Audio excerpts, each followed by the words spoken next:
अस्सलाम वालेकुम जी। Group theory के लेक्चर सीरीज़ का आज हमारा 5वां लेक्चर है और आज के लेक्चर से हम अपने इस कोर्स का चैप्टर नंबर 2 जिसका नाम है जी कॉन्सेप्ट्स इन ग्रुप उसको स्टार्ट करने लगे हैं। इसको स्टार्ट करने में सबसे पहला जो टॉपिक है हमारा दैट इज़ बाइनरी ऑपरेशन। ठीक है, बाइनरी ऑपरेशन की डेफिनेशन देखेंगे। बेसिकली ये कॉन्सेप्ट जो आज हम स्टडी करने लगे हैं इसको हमने ग्रुप की डेफिनेशन में यूज़ करना है। ठीक हो गया। बाइनरी ऑपरेशन के बारे में आप ग्रेड 1, 2 या 3 में ही सीख लेते हैं। ठीक है, लेकिन डिफरेंट नेम के साथ। लेट्स से मैं आपके सामने लिखता हूँ 2 + 3 = 5। ठीक है, ये बेसिकली एक बाइनरी ऑपरेशन है। ओके हो गया। बाइनरी ऑपरेशन इसमें देखें दो वर्ड है, बाइनरी और ऑपरेशन। बाइनरी का मतलब क्या होता है, टू। ऑपरेशन का मतलब होता है ऑपरेट बिटवीन समथिंग। तो बाइनरी ऑपरेशन बेसिकली किसी दो एलिमेंट्स के दरमियान ऑपरेशन का नाम है। और इसी तरह आप यहाँ पर देखें जी, मैंने दो एलिमेंट्स लिखे थे 2 और 3, इनके दरमियान की ऑपरेशन लगा दिया तो ये मिलके बेसिकली एक बाइनरी ऑपरेशन बन जाता है। ठीक है, 2 + 3 = 5। इसी तरह से हमने भी इस केस में यही काम करना है। किसी एक सेट पर हमने कोई ऑपरेशन डिफाइन करना है। लेट्स से जी मेरे पास जो सेट है, कोई भी एक नॉन एम्प्टी सेट ले लेते हैं। लेट्स से उसको जी का नाम दे देते हैं। ठीक है, जी कोई भी एक नॉन एम्प्टी सेट है। देन जो बाइनरी ऑपरेशन हम डिफाइन करते हैं मैथमेटिकली उसको स्टार से डिनोट करते हैं और ये बेसिकली मैपिंग होती है, एक फंक्शन होता है। फंक्शन कहाँ से कहाँ पे होता है, जी क्रॉस जी से जी में, यानी कि जी क्रॉस जी के एलिमेंट्स को ये जी में मैप करवाता है। ठीक हो गया। इसके जितने भी एलिमेंट्स हैं उसको एसोसिएट करता है जी के एलिमेंट के साथ। जी क्रॉस जी में आपको पता है एलिमेंट किस तरह के होते हैं, ऑर्डर्ड पेयर में होते हैं। लेट्स से जी मैं कहता हूँ जी, एच, जी क्रॉस जी का कोई एलिमेंट है। इस पर जब ऑर्डर पेयर पे ये डेफिनेशन लगाएंगे तो हमारे पास आ जाएगा जी स्टार एच। ठीक है, स्टार यहाँ पर कोई भी एक ऑपरेशन होगा। इसको आप एडिशन भी डिफाइन कर सकते हैं, स्टैंडर्ड एडिशन है जो, सब्ट्रैक्शन भी कह सकते हैं, एडिशन भी कह सकते हैं, मल्टीप्लिकेशन कह सकते हैं और डिवीजन भी कह सकते हैं। इसके अलावा भी आप इनफाइनाइटली मैनी वे से डिफाइन कर सकते हैं। लेकिन इसमें एक चीज़ इंपॉर्टेंट है, सेट। ठीक है, इस सेट पर आप कौन सा ऑपरेशन डिफाइन कर सकते हैं ये देखना पड़ेगा।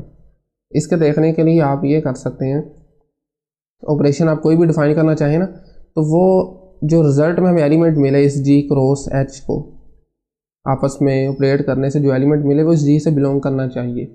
ठीक है, इसकी आप एग्जांपल पहले देख लेते हैं, फिर इसके बारे में डिटेल में स्टडी करेंगे। एग्जांपल से पहले एक और चीज़ देखें, क्योंकि मैंने कह दिया ना जी क्रॉस एच है जो, ये जी टाइम्स एच है, जी स्टार एच है, ये जी से बिलोंग करना चाहिए। ठीक है, तो आपको ये देख एक और चीज़ का आइडिया भी हो रहा होना चाहिए। ये बेसिकली क्लोजर कंडीशन है, क्लोजर प्रॉपर्टी जो आप स्टडी करते हैं। ठीक है, अंडर दैट ऑपरेशन जो भी ऑपरेशन होगा, और क्लोजर यही होती है ना, सेट किसी भी दो एलिमेंट के दरमियान ऑपरेशन लगाएं, जो न्यू एलिमेंट आए वो उसी सेट से होना चाहिए। तो बाइनरी ऑपरेशन इनफैक्ट जो है वो क्लोजर प्रॉपर्टी का ही नाम है, कह सकते हैं हम। ठीक हो गया। अब इसकी एग्जांपल्स डिस्कस करते हैं।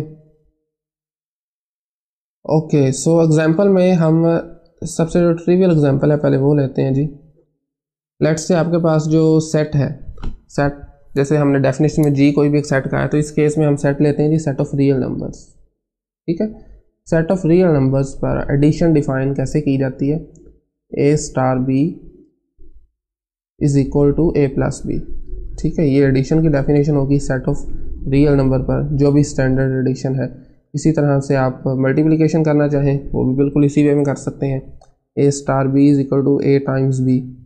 ठीक है, इसी तरह से मैं लेट्स से जी मैं कहता हूँ मैंने कोई और ऑपरेशन डिफाइन करना चाहता हूँ सेट ऑफ रियल नंबर्स पर। मैं कहता हूँ मैं a स्टार b को एसोसिएट करता हूँ किस एलिमेंट से, लेट्स से a + b - 1। ठीक है, ये अब ऑपरेशन जो है ये हमने अपनी मर्जी से डिफाइन किया है। ठीक हो गया, खुद से डिफाइन किया हुआ है। अब आप देखें ना, इसको अगर हमें अप्लाई करना हो तो लेट्स से कोई दो एलिमेंट ले लेते हैं रियल नंबर्स। फर्स्ट करें मैं 3 और 4 ले लेता हूँ। 3 स्टार 4 को ये डेफिनेशन लगाते हुए आंसर क्या आएगा, 3 स्टार 4 = 3 + 4 - 1। ठीक है, इसका जो भी आंसर आएगा वो आप देख लीजिए, 6 आंसर आ जाएगा। ठीक है, तो 6 हमने इस ऑपरेशन को यूज़ करते हुए इन दो एलिमेंट्स का 3 और 4 का निकाला है। ठीक हो गया। इसी तरह आप कई वे से डिफाइन कर सकते हैं, इनफैक्ट इनफाइनाइटली मैनी वे से आप ऑपरेशन जो है वो डिफाइन कर सकते हैं दो एलिमेंट्स के दरमियान, सेट के दो एलिमेंट। अभी देखें ना, ये इंपॉर्टेंट है कि जो 6 है ये बेसिकली रियल नंबर है। अगर ये 6 रियल नंबर ना होता तो फिर हमने इसको बाइनरी ऑपरेशन नहीं कहना था। फिर जो हमने a स्टार b डिफाइन किया है ये बाइनरी ऑपरेशन नहीं था फिर। ठीक है ना, बाय डेफिनेशन। इसी तरह हम आगे चलते हैं एक और एग्जांपल की तरफ, जिसमें आपको ये शो करवाते हैं कि कौन सा ऑपरेशन जो बाइनरी ऑपरेशन नहीं है। ठीक है, सो ये एग्जांपल नंबर हमारी आज की 2 है जी। ओके, सो आप लें जी सेट ऑफ इंटीजर्स। ठीक है, सेट ऑफ इंटीजर लें आप और इस पर ऑपरेशन डिफाइन करें जी, a star b is equal to a plus b divided by 2। ठीक है ना, ये भी दो एलिमेंट्स के दरमियान ऑपरेशन ही है ना। तो अब आप देखेंगे क्या हमने ये चेक करना है बेसिकली, क्या ये binary operation set of integers पर है या नहीं। तो कोई दो इंटीजर ले लें, लेट्स से जी मैं जो दो इंटीजर लेने लगा हूँ वो फर्स्ट करने 3 स्टार 4, इसका आंसर क्या आएगा इस डेफिनेशन को यूज़ करते हुए जी, 3 + 4 डिवाइडेड बाई 2, जो क्या आता है जी 7/2। और 7/2 पता है आपको इंटीजर नहीं है, यानी कि ये सेट ऑफ इंटीजर से बिलोंग नहीं करता। तो इसलिए सेट ऑफ इंटीजर पर जो हमने ये ऑपरेशन डिफाइन किया था ये बाइनरी ऑपरेशन नहीं हो सकता। ठीक है, ये बाइनरी ऑपरेशन जो है सेट ऑफ इंटीजर पर नहीं हो सकता। क्यों नहीं हो सकता? क्योंकि जो रिजल्ट में हमें एलिमेंट मिल रहा है वो इंटीजर नहीं है। ठीक हो गया ना। सो ये इसकी एग्जाम्पल थी। इसी तरह हम आगे चलते हैं, आज के लेक्चर की एग्जाम्पल नंबर 3 पर चलते हैं। एग्जाम्पल नंबर 3 को थोड़ा सा डिफरेंट करते हैं ज़रा। इस बार जो हम सेट लेते हैं एग्जाम्पल नंबर 3, और सेट जो मैं लेने लगा हूँ उसको नाम दिया जाता है जी एफ का। एफ में सेट है G set of all real valued functions. ठीक है, इस चीज़ का सेट है set of all real valued functions, जितने भी रियल वैल्यूड फंक्शंस हैं उनका सेट है, उसको एफ का नाम दिया गया। ओके, सो अब इस पर हम ऑपरेशन डिफाइन करते हैं। क्योंकि इस सेट में तमाम के तमाम फंक्शंस पड़े हुए हैं, तो फंक्शन के लिए आप कैलकुलस से जानते हैं एडिशन की डेफिनेशन क्या होती है। इसी तरह आप फंक्शन को सब्ट्रैक्ट कर देते हैं, मल्टीप्लाई कर देते हैं। मल्टीप्लाई करने के साथ साथ आप उनका कंपोजिशन फंक्शन जो कि हम स्टडी कर चुके हैं, ये भी ऑपरेशन है ना एक बेसिकली। तो फर्स्ट करें जी आपके पास इस एफ में बेसिकली फंक्शन है ना, तो मैपिंग कैसे होगी, एफ क्रॉस एफ से एफ में मैपिंग होगी। ठीक है, और इसको हम एज यूजुअल स्टार का नाम दे देते हैं। एफ क्रॉस एफ से कोई दो एलिमेंट लेते हैं, let's say ji F coma जी। ठीक है, एफ कोमा जी को हमने इस डेफिनेशन के थ्रू एक नया एलिमेंट बना देना है, जो डिपेंड करता है डेफिनेशन क्या है। अगर आपकी एडिशन है तो वो किस में कन्वर्ट हो जाएगा जी, एफ प्लस जी में। ठीक है, और एफ प्लस जी को फंक्शन की लैंग्वेज में डिफाइन कैसे किया जाता है वो भी देख लेते हैं। F plus G of X and that is equal to क्या आ जाएगा, F of X plus G of X. ठीक है, क्योंकि हमारे जो फंक्शंस हैं वो रियल वैल्यूड फंक्शंस हैं। ठीक हो गया, हमारे जो फंक्शंस हैं वो क्या है, वो रियल वैल्यूड फंक्शन है, इनका आंसर जो होगा वो भी बेसिकली रियल वैल्यूड होगा। ठीक हो गया, जितने भी फंक्शंस हैं वो बेसिकली क्या है जी, रियल वैल्यूड है, यानी कि उनका जो आंसर आ रहा है, उनकी जो इमेज है, जो उनका रेंज है वो रियल वैल्यूड है। ठीक हो गया, इसी तरह से आप इनकी सब्ट्रैक्शन भी इवन कैलकुलेट कर सकते हैं जी। एफ माइनस जी अगर आप करना चाहें सेम वे में, F minus G of X is equal to क्या आ जाएगा, एफ ऑफ एक्स आ जाएगा माइनस जी ऑफ एक्स आ जाएगा। ठीक है, इसी तरह से आप किसी दो फंक्शंस को अगर आप लेट्स से जी मल्टीप्लाई करना चाहें तो क्या आ जाएगा, F times G of X. और यहाँ पर एक चीज़ याद रखनी है, for all X belongs to R, तमाम रियल नंबर्स के लिए सेटिस्फाई करेंगे। ठीक है, ओके जी। सो इसमें क्या आ जाएगा, F of X times G of X आ जाएगा। ठीक है, ये फंक्शन मल्टीप्लिकेशन थी। अब आगे लास्ट पे आ जाएगी फंक्शन कंपोजिशन में, ये हम ऑलरेडी भी डिफाइन कर चुके हैं। तो इस केस में ये भी एक बाइनरी ऑपरेशन है ना, बेसिकली दो एलिमेंट्स को लेकर उनके दरमियान ऑपरेशन लगा के उसको सिंगल एलिमेंट में कन्वर्ट कर देते हैं। तो इस केस में क्या आ जाएगा आपके पास, F of G of x.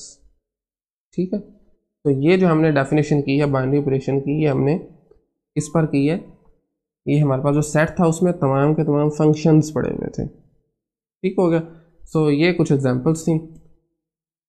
Okay, so next I think हम एक दो रिजल्ट्स हैं छोटे छोटे, उनकी तरफ आते हैं जी। फर्स्ट करें हमारे पास कोई एक बाइनरी ऑपरेशन हमने डिफाइन किया गया है। ओके, सो रिजल्ट क्या है हमारे पास, बाइनरी ऑपरेशन हमने स्टार डिफाइन किया है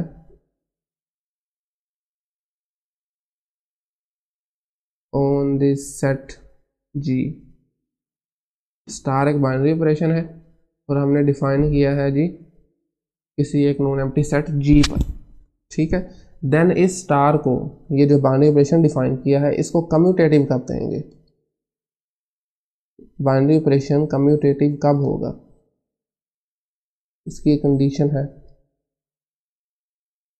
ओके, सो कम्यूटेटिव तब होगा जी जब A star B is equal to, sorry, A star B is equal to